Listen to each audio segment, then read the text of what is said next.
guy will come to me and go, how do I get a girl? I'm like, bro, you're a loser. Yeah, but I know, but how do I get a girl? Well, you're a fucking loser.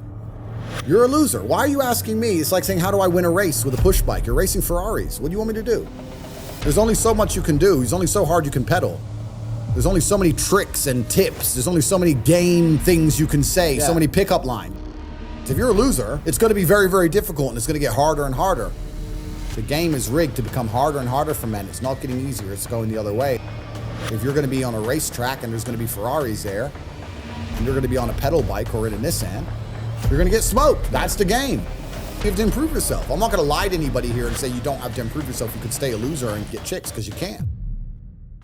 Imagine waking to a world where the digital landscape shapes your every thought and action, where social media algorithms dictate your desires and manipulate your behaviors. Andrew Tate exposes the harsh reality. We're all pawns in a game of digital manipulation, our every click and scroll meticulously analyzed to serve the interests of profit-hungry corporations. Today we delve into the depths of online influence and the power struggles hidden behind the screens. Are you a conscious participant in this digital age, or are you merely a puppet dancing to the tune of unseen puppeteers? I think we can all agree that social media is basically running the world now. That's where you get your information. It's how you interact with most people. It's how you get the most validation as a human. It's how you feel the most respected and the most liked. And it has how you feel that your voice is heard. And social media is extremely important. And for a social media platform to survive, it has to make money. And it makes money off the back of the data it collects, just like you said, Walt. They collect as much data as possible so they can find a way to monetize you. And like you talked about them putting you in boxes, what they do is they get a blueprint of you, or they make a digital version of you, and they take all that information, and there's a digital version of Andrew Tate, what he likes to look at, which is why my For You page shows certain things, what's most likely to keep me on the app for longest, what's most likely to make me respond, which type of ad is most likely to make me buy, and they're building a pattern of me so they can understand me, so they can monetize my information and make as much money as possible. Once you understand that, then you have to come to the next logical conclusion, which is if they are trying their very best to gain as much information about me as possible and build a digital version of me so they can understand my patterns, the natural extension logically is that they are trying to alter my patterns. Why would they try and get all the information about me to work out how valuable I am if I do X, Y, and Z without trying to test, well, instead of doing X, Y, and Z, let's do Z, Y, and X and see if we can make an extra dollar out of this man. They are trying to brainwash you in real time, which goes exactly back to what Marcel said. People are on socials, they don't know why. They've been trained like dogs to just scroll. And if they feel any kind of discomfort in their life, any kind of sadness, if they're bored, they just scroll on their phone. They don't sit down and think about it. They don't introspect. They don't reflect. They don't look for the feedback and the lesson in it. They ignore all of it. They walk through life and don't even see the demons, my friend, because they're so busy trying to pay attention to a TikTok For You page or checking how many likes they got. So you have to understand, not only are they building a profile of you, a digital version of you, so they can work out and try to predict your behavior, because that's how they'll make their money. They are then trying to influence and deliberately change your behavior. And I would argue the reason TikTok was so massively successful is what TikTok did fantastically was so severely damage the attention span of the human race that other social medias are barely usable because they are slow and boring. Watch someone on TikTok, bro. They give a video a third of a second at most to instantly capture their attention. How are you ever going to pay attention and do something difficult or dedicate yourself to something boring or go to the gym and punch a punch bag for hours a day every single day when you have TikTok mind? They're trying to brainwash you, and they've already been extremely successful. So as a professional, you have to sit and say, next time you're on social media, what are they trying to do to me here? What are they trying to teach me here? What are they gaining from this? How are they trying to influence? I'll give you a very simple example of it. The reason the information doesn't automatically refresh, and the reason you have to pull down with your thumb to refresh the feed, is because that's a motor trigger. That's a physical trigger. I move my thumb, I get information in my brain. I move my thumb, I get information in my brain. Same with like a monkey. I press the button, I get a banana. I press the button, I get a banana. You're being trained in real time, and they're doing it to dumb you down and get you addicted to these applications. That's absolutely true. And then you have to understand, once you're fully, truly addicted, and I don't think our generation ever will be, but our grandchildren will certainly not be able to exist without these things. What are they going to do with them? How are they going to alter reality and information and dating and relationships? Your interactions with your family, your interactions with your friends, your interactions with your kids. We're heading to a fairly dystopian world. And I guess we talked about suffering and how you need to be a man who can do difficult things. I don't think most men can even go a day without their phone. I was in jail, and for the first week, I kept reaching for my pocket. I'm in a jail cell, like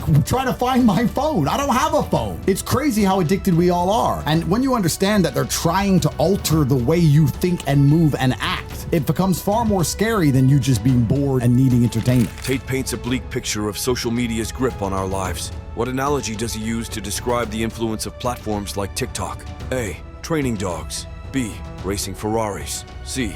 Climbing mountains. How does Tate suggest social media platforms manipulate user behavior? By offering genuine connection. B. By providing endless entertainment. C. By altering thought patterns and behaviors. What does Tate imply about the long-term consequences of social media addiction? A. It leads to improved mental health. B. It fosters deeper relationships. C.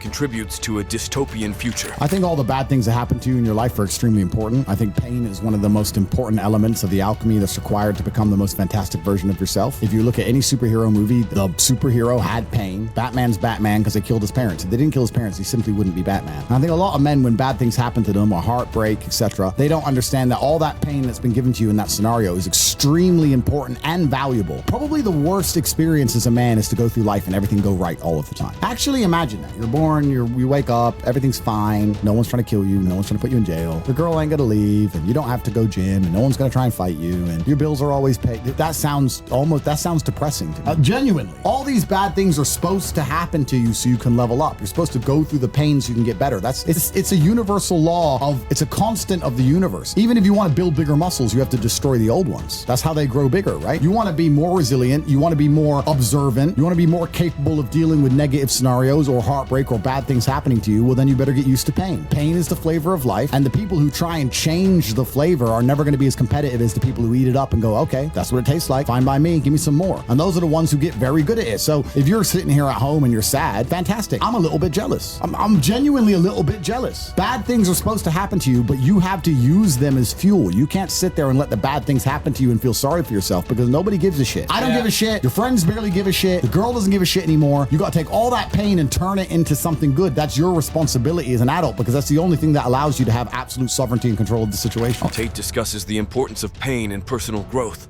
What analogy does he draw from superhero stories to illustrate this point? A. Batman's tragic past, shaping his identity. B. Superman's superhuman abilities. C. Spider-Man's heroic deeds. In Tate's view, what role does pain play in the journey towards self-improvement? A. It should be avoided at all costs. B. It is an essential element for growth. C. It has no significance in personal development. How does Tate suggest individuals should respond to adversity and suffering? A. By seeking solace in entertainment. B.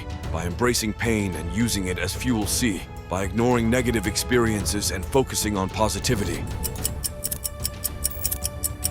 As we conclude today's exploration with Andrew Tate, we are left with a sobering realization. Our digital existence is not merely a tool for connection, but a battleground for control. It's time to question the narratives fed to us and reclaim our autonomy in the face of relentless manipulation. Like, share and subscribe for more insights into navigating the digital maze and emerging victorious in the struggle for self-determination. Remember, your resilience in the face of adversity is the key to unlocking your true potential.